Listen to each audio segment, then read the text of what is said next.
Ripoti ya shirika la afya ulimwenguni kuhusu idadi ya watu ambao wamejaribu kuvuta sigara za kielektroniki inaendelea kuvutia hadhira. Katika ripoti iliyochapishwa mapema wiki hii na WHO inaonyesha kwamba takriban watu milioni 100 ikiwa ni pamoja na watoto milioni 15 wamejaribu au wanajaribu kuvuta sigara za kielektroniki. Mojawapo ya vipengele vya kushangaza zaidi vya ripoti hiyo ni onyo la WHO kwamba sigara za kielektroniki zina matatizo kwa sababu zinasemekana kutokuwa na madhara, lakini ukweli ni kwamba zinawaweka vijana na watoto katika hatari ya tumbaku ambayo huwekwa kwenye sigara hiyo.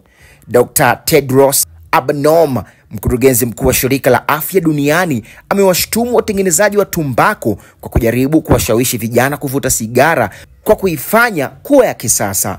WHO inasema mtindo huu mpya utadhoofisha miongo kadhaa ya juhudi za kukabiliana na urahibu wa tumbaku.